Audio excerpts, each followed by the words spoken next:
एवं फलन।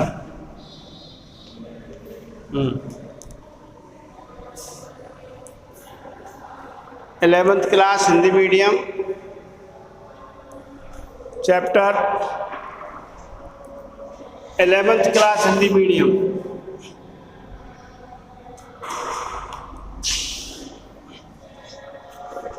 Chapter first चल रहा था, वो सेकंड चल रहा था अपना, संबंध तक हो गए थे। अब फलन की बात हो रही है। फलन फलन फंक्शन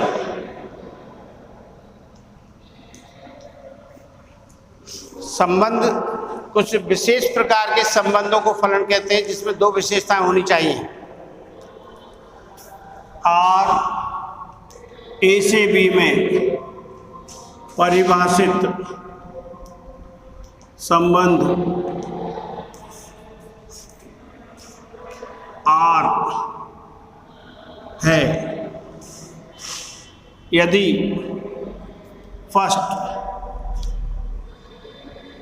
आर का प्रांत बराबर समुच्चयी, आर का प्रांत है समुच्चयी, और सेकंड समुच्चय ए के प्रत्येक अवयव केवल और केवल एक ही अवयव से संबंधित है। तो आर ए से बी में एक फलन होता है। फलन को एफ, जी या एच से प्रदर्शित करते हैं और y is equal to f x, जहाँ x belongs to a and y belongs to b। तो किसी विशेष प्रकार के संबंध को ही फलन कहेंगे। और इसमें विशेषता क्या है? r का प्रांत a के बराबर हो, अर्थात a के सभी अवयव का प्रतिबिंब होना चाहिए। अर्थात समुच्चय a के प्रत्येक अवयव का प्रतिबिंब B में होना चाहिए। ये दो कंडीशन है। और किसी भी A के प्रत्येक अवयव का केवल एक ही प्रतिबिंब होना चाहिए संबंधित है, तो वो संबंध क्या कहलाता है? फलन।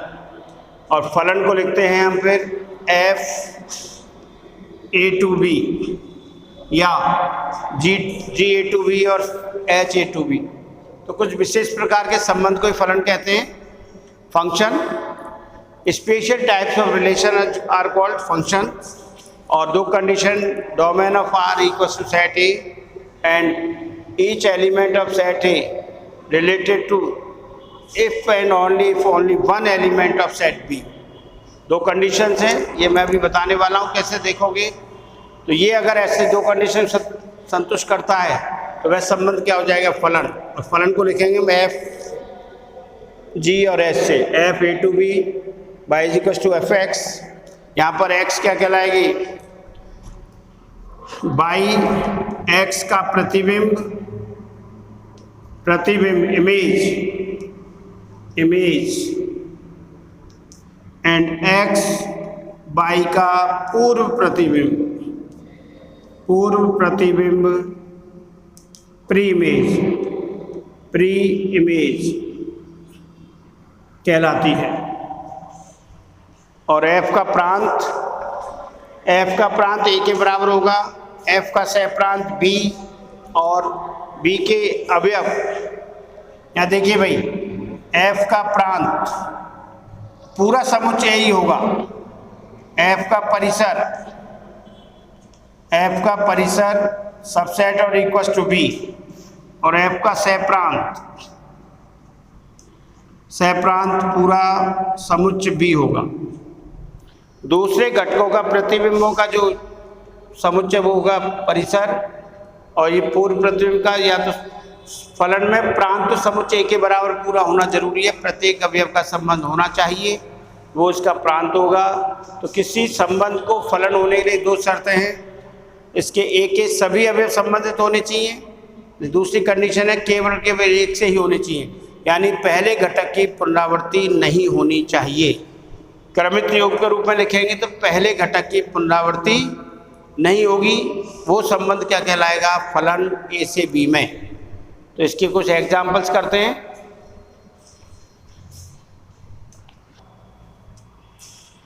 इसका उदाहरण नंबर 10 देखिए। मान लीजिए n प्राकृत संख्याओं का समुच्चय है और n में परिभाषित f n से n में एक संबंध r n से n में परिभाषित है, r is equal to x y, जबकि y बराबर 2x, x y belongs to natural number. तो हमें बताना है ये संबंध फलन है या नहीं, ये संबंध फलन है अथवा नहीं। तो देखिए भाई, r को क्रमित योग के रूप में लिखो, एक्स वाई नेचुरल नंबर है, एक्स वाई नेचुरल नंबर कहाँ से स्टार्ट होते हैं, 1 2 3 से इनफाइनाइट तक नेचुरल नंबर। एक्स बराबर 1 रखेंगे तो 1 का रिलेशन किससे होगा, 2 से। दिख रहा है, बाई एक्स का डबल है, ट्वाइस है, तो 1 का तो 2 से, 2 का 4 से, तो ये 2 4 3 6 4 8 चलता रहेगा ये। अब देखिए इसका r का प्रांत, r का प्रांत बराबर 1 2 3 अप टू इन्फिनिटी, यानी r का प्रांत समुच्चय n के बराबर हुआ, डोमेन ऑफ r n के बराबर है, और r का सहप्रांत नेचुरल नंबर ही होगा, n से n में है, और r का परिसर क्या होगा, देखिए दुगना 2 4 6 8। तो प्रत्येक प्राकृत संख्या इस double of any natural number is a unique, किसी भी नेचुरल नंबर का ट्वाइस यूनिक होगा कि नहीं भाई, 1 का डबल 2 होगा, 2 का 4 होगा, कहीं रिपीट थोड़ी हो रहा है, फर्स्ट कंपोनेंट रिपीट नहीं होना चाहिए। पहली कंडीशन तो ये कि इसका जो डोमेन है वो सेट n के बराबर होना चाहिए, और फर्स्ट कंपोनेंट्स रिपीट नहीं होना चाहिए, नहीं हो रहा ना, फर्स्ट 1 2 3 4। और इसका कारण क्या है, twice of every natural number is different, किसी भी नेचुरल नंबर का डबल को मिल सकते हैं क्या, इसलिए यूनिक होगा। तो ये फलन, ये संबंध एक फलन है, दोनों कंडीशन सेटिस्फाई हो रही हैं। पहली तो इसका प्रांत n के बराबर है, और पहले घटक की पुनरावृत्ति नहीं होनी चाहिए।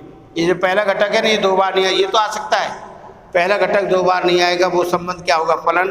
तो यहाँ लिख देंगे r n से n में एक फलन है।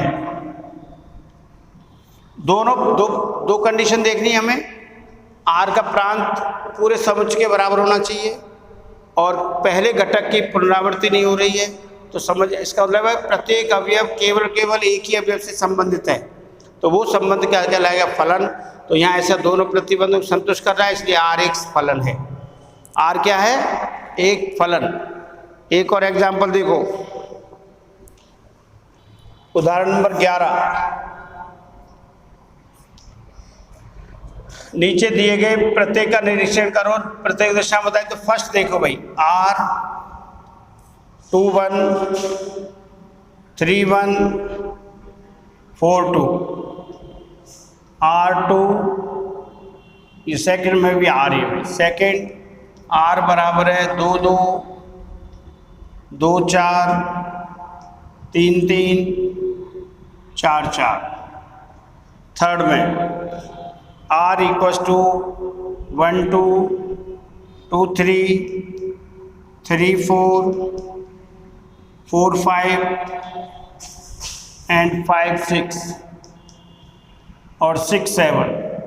ये आर है। नीचे देखे संबंध प्रत्यय का निरीक्षण करो, प्रत्येक दशा में कारण सहित बताइए क्या ये फलन है अथवा नहीं। हमें बताना है ये फलन है अथवा नहीं। ये देखो भाई, फर्स्ट आर बराबर 2 1 3 1 4, पहले घटक की पुनरावृत्ति नहीं हो रही है ना, दूसरे घटक की हो सकती है।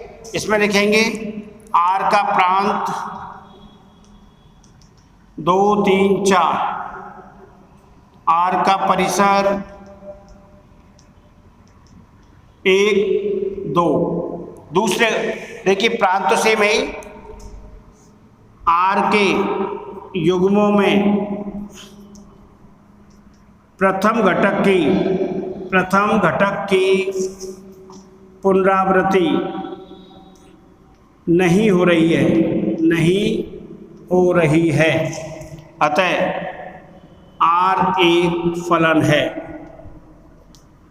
आर एक हमें ये दे नहीं रखा किस समुच्चय किस में है। फर्स्ट दूसरे घटक की पुनरावृत्ति हो सकती है, पहले घटक की नहीं होनी चाहिए, तो संबंध फलन है। इसमें देखिए यह पहले घटक की पुनरावृत्ति हो रही है 2 2, इसलिए संबंध फलन नहीं होगा। 2 का संबंध 2 से भी है, 2 का संबंध 4 से भी है, जबकि शर्त क्या है, प्रत्येक अवयव केवल और केवल एक अवयव से संबंधित होना चाहिए, तो ये दूसरा संबंध फलन नहीं होगा। कारण दे देंगे 2 2 आर में और 2 4 भी आर में, तो 2 का संबंध 2 से और 4 से है, तो ये संबंध फलन नहीं होगा। ये देखो 1 2 तो 4 3 4 5 6, पहले घटक की पुनरावृत्ति नहीं हो रही, ये संबंध फलन है। तो ये संबंध फलन है, ये संबंध फलन ये नहीं है। कारण लिखना पड़ेगा, इसमें प्रत्येक अवयव केवल और केवल एक अवयव से संबंधित है, इसका कारण मैं लिख दिया प्रथम घटक की पुनरावृत्ति नहीं हो रही, अतः संबंध फलन है। यहाँ देखिए पहला घटक 2 2 से और दूसरा भी 2 4 से, तो 2 का संबंध 2 से भी है, 2 का संबंध 4 से भी, केवल 1 से होना चाहिए, इसलिए ये संबंध फलन नहीं है। यहाँ देखिए 1 का संबंध 2 से, पहले घटक की पुनरावृत्ति यहाँ भी नहीं हो रही है, इसलिए ये संबंध भी फलन है। तो इसका आंसर क्या हो, फर्स्ट तो फलन है, सेकंड फलन नहीं है, थर्ड फलन है। ये था उदाहरण नंबर 11। तो ये आपको, और इसके बाद आता है वास्तविक मान फलन। हम जो भी फलन पढ़ रहे हैं वो सब वास्तविक मान फलन पढ़ेंगे, अपने सिलेबस में ही वास्तविक मान फलन है। रियल वैल्यूड फंक्शन हमारे सिलेबस में ही क्या है, वास्तविक मान फलन है सारे। वास्तविक मान फलन, real valued function, real valued functions, ये तो y is equal to f x y belongs to real number and f x belongs to real number. अगर x और y दोनों वास्तविक संख्या हैं और एफ एक्स भी वास्तविक संख्या है, ये सब क्या कहलाते हैं, वास्तविक मान फलन कहलाते हैं। और हमारे सिलेबस में जो भी फलन है वो सब कैसे फलन है, वास्तविक मान फलन। ये इसके एग्जाम्पल बता रहा हूँ मैं आगे। तो वास्तविक मान फलन, तो सारे फलन जो हम पढ़ेंगे वो सब वास्तविक मान फलन है। और इसके बाद कुछ फलनों के ग्राफ भी खींचेंगे, फलनों के प्रकार हैं। तो वास्तविक मान फलन में x का वास्तविक मान रखेंगे तो y का मान भी वास्तविक आना चाहिए। ऐसे फलन को क्या कहते हैं हम, वास्तविक मान फलन। और वास्तविक मान फलन के लिए के बाद हम कुछ फलन और उसके आरेख पढ़ने वाले हैं, और ये करेंगे कल। नेक्स्ट टॉपिक होगा कुछ फलन और उनके आरेख, ग्राफ खींचेंगे फलन के, वास्तविक मान फलनों के ग्राफ, और इसको अपन करेंगे कल। आज यहाँ तक कि बहुत है, फलन को पहचानने के लिए 2 बातें ध्यान रखनी है। फलन का प्रांत, संबंध का फलन, वो प्रांत अगर a के बराबर है सेम है तो वो, और दूसरा पहले घटक की पुनरावृत्ति नहीं होनी चाहिए। अगर ऐसा है तो वह संबंध फलन होगा। और संबंध फलन में पहला घटक दूसरे घटक का पूर्व प्रतिबिंब कहलाता है, दूसरा घटक पहले का प्रतिबिंब कहलाता है, इमेज और प्री इमेज। ये मैंने अभी थोड़ी देर पहले लिखाया था। तो यही करेंगे आज, तो इतना ही। कल करेंगे अपन कुछ भिन्न प्रकार के फलन और उनके आरेख। ठीक है भाई।